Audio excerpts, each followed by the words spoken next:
The night wrapped itself in a thick, impenetrable darkness, swallowing everything in its shadowy grasp. My hands clenched the steering wheel, their pale knuckles stark against the inky abyss beyond. Rain battered the windshield, the wipers straining to keep pace. On this empty highway, my sole companions were the haunting murmurs of distant thunder. I'd always been a creature of the night, drawn to the mysteries hidden in the darkness. But this night was different. As I raced along the deserted road, an unsettling sensation crawled over me. A feeling of being watched. My heart galloped like a terrified steed, and I glanced into the rearview mirror, but it revealed nothing, just the vacant expanse of the back seat. The unease did not wane. Instead, it grew stronger, a heavy presence pressing against the nape of my neck. I tried to assure myself it was merely a product of an overactive imagination, fueled by too many horror tales. But my logical thoughts couldn't extinguish the rising dread that clawed at my insides. In a desperate bid to dispel my paranoia, I cranked up the radio, hoping the music would drown my irrational fears. The static-laden voice of the late-night DJ filled the car, yet even the cheerful tunes couldn't banish the encroaching terror. I stole another glance in the rearview mirror, and this time I saw it, a shadowy figure, faint and enigmatic, lurking in the back seat. Panic surged and I veered the car to the roadside, its tires screeching in protest. The figure in the back seat seemed to shimmer like a mirage in the rain-soaked night. My trembling fingers fumbled for the car's dome light switch. With a flicker, the light bathed the car's interior and I gasped. The back seat was empty, as it should have been. My heart raced, and I tried to steady my breath, convincing myself it was just a trick of light, a rain reflection on the window. But as I turned my gaze back to the road, I saw it again, a shadowy figure lurking just beyond my peripheral vision. I floored the gas pedal, speeding back onto the highway. The car roared to life, and the figure in the back seat seemed to recede, fading into the dark. I glanced at the passenger seat, half expecting a ghostly face, but it remained vacant. My mind swarmed with questions and fear, but I couldn't lose control of the car. I drove faster and faster, desperate to distance myself from the haunting presence. The rain kept pouring, reducing the outside world to a blurry montage of lights and shadows. I tried to convince myself that I was hallucinating, that the storm and the darkness had conspired against me. But every time I checked the rearview mirror, the figure lurked closer, almost leaning forward. The highway stretched indefinitely, a ceaseless ribbon of asphalt in the night. I was alone, trapped in this nightmare with my invisible pursuer. My phone lay just out of reach on the passenger seat. I couldn't risk taking my eyes off the road to call for help. As minutes turned into hours, exhaustion and fear took their toll. My eyes grew heavy, and the car felt like a suffocating chamber. I knew I had to stay awake to keep driving, but my eyelids betrayed me and I blinked. When I opened my eyes, I wished I hadn't. The figure in the back seat was no longer a mere shadow. It had taken on a more tangible form. Its features contorted and grotesque, its eyes two malevolent pinpricks of light piercing me through the rearview mirror. I screamed and veered the car wildly, my heart pounding. The figure reached out, its bony hand with talon-like fingers creeping closer. Its icy breath kissed the back of my neck, and I knew it meant me harm. With one last surge of adrenaline, I slammed the brakes, the car skidding to a halt on the rain-soaked road. I flung open the driver's side door and stumbled out into the storm. The rain soaked me through, but I didn't care. I ran as far and as fast as my trembling legs could carry me. Hours later, I found refuge in a gas station, shivering and drenched. I called a tow truck, concocting a story about a mechanical failure. I dared not mention the figure in the back seat, knowing no one would believe me. To this day, I cannot explain what transpired that night. Was it a trick of the mind, a hallucination born from fatigue and fear, or did I genuinely cross paths with the supernatural on that desolate highway? One thing's for certain, I will never drive alone at night again. Story 2. The night enveloped everything in pitch black, and the rain poured down relentlessly, obscuring my vision. I clenched the steering wheel so hard that my knuckles turned white. Nighttime driving had always made me uneasy, but this unexpected storm left me with no other choice. The car radio emitted nothing but crackling static, my sole companion in this desolate stretch of road. My headlights carved a path through the darkness, unveiling an endless tunnel of glistening asphalt. The windshield wipers worked tirelessly, yet it seemed as though the rain was determined to completely blot out my view. Each raindrop on the windshield sounded like a distant drumbeat, setting the stage for something eerie. As I continued to drive, my mind wandered to the radio's intermittent chatter about a series of recent accidents on this very road. People had reported strange events, like phantom vehicles appearing out of thin air and causing collisions in the dead of night. Some spoke of malevolent spirits that seemed to haunt this cursed road.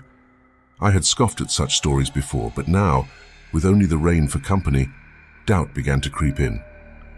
My headlights revealed a faded road sign, signaling that a small town was just a few miles ahead, a glimmer of civilization in the eerie wilderness. I sighed with relief, my grip on the steering wheel relaxing a bit.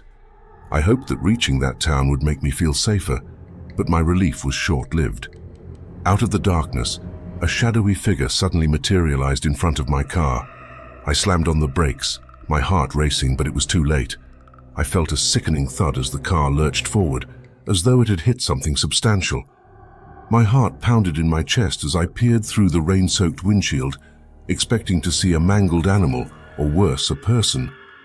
However, there was nothing there. The road was empty, as if the figure had never existed. I blinked, trying to make sense of what had just happened. Had I imagined the entire incident? Shaking, I put the car in park and unbuckled my seatbelt. I stepped out into the pouring rain cautiously. My breath formed white puffs in the chilly night air, and the rain soaked through my clothes. But I hardly noticed. I circled the car, inspecting every inch for damage or signs of blood, but there was nothing. No scratches, no dents, no trace of blood. My hands trembled as I got back into the driver's seat, a creeping unease settling in the pit of my stomach. I had definitely felt the impact, heard the thud, but there was no evidence of a collision. It was as if I had collided with a phantom, a ghostly presence that had materialized just long enough to terrify me. I made the decision to keep driving, my nerves on edge, desperately wanting to reach the town ahead. The rain showed no signs of letting up, and my headlights cast eerie, shifting shadows on the road. I couldn't shake the feeling that I was being watched, that something unseen was lurking just beyond the reach of my headlights. As I approached the town, a gas station came into view. Its neon lights flickered like a beacon of hope. I pulled into the parking lot, relieved to see other cars and people moving about. I needed to calm my nerves, get a hot cup of coffee, and make sense of the bizarre encounter on the road. Inside the gas station, the warm fluorescent lights provided a stark contrast to the dark and stormy night outside. I ordered a coffee and took a seat at one of the empty tables, my wet clothes sticking uncomfortably to my skin. The chatter of other patrons filled the air, offering a comforting distraction from the eerie solitude of the road. I couldn't resist sharing my story with the cashier, a kind-eyed middle-aged woman who listened intently. When I finished recounting the phantom collision, she leaned in close, her voice low and serious. "You're not the first to experience something like this on that road," she said. "There have been rumors for years about strange happenings out there. Some folks say it's the spirits of those who've met their end on that very stretch of highway, trying to make contact with the living." I shivered, the hair on the back of my neck standing on end. "Spirits? Do you really think that's possible?" I asked. She shrugged. "I've heard stories from people who've encountered all sorts of things out there, ghostly figures, phantom vehicles, even strange lights in the sky. Nobody really knows for sure, but they all say the same thing. That road is haunted." As I sipped my coffee, a sense of unease settled over me once more. The encounter on the road was no longer an isolated incident. It was part of a larger, unsettling pattern. Story 3. The wind howled through the trees as I drove down the lonely highway. My car's headlights cut through the pitch-black night, and rain tapped against the windshield like bony fingers. Thunder rumbled ominously in the distance. I'd always been careful about driving at night, especially on this deserted road, but tonight I had no other option. My car had broken down far from the nearest town, and the storm was getting worse by the minute. As I continued down the road, gripping the steering wheel tightly, the only comforting sound was the rhythmic thumping of the windshield wipers. It felt like a metronome in the eerie night's concert. I couldn't shake the feeling that someone or something was watching me, lurking in the shadows just beyond the reach of my headlights. I figured it was probably my imagination running wild, fueled by the spooky surroundings. Then, as I turned a bend in the road, there she was, a woman completely soaked, standing at the roadside with her thumb out. It was hard to believe my eyes. Who in their right mind would hitchhike on a night like this? But there she was, her pale face lit up by my headlights. I hesitated for a moment, unsure whether to stop. Logic told me to keep going, to leave this strange woman in the storm, but something about her seemed so desperate, so vulnerable. I couldn't just abandon her in this weather.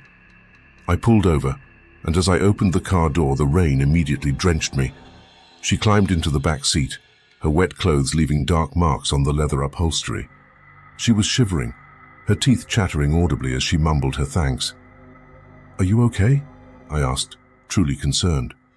She nodded, her eyes downcast.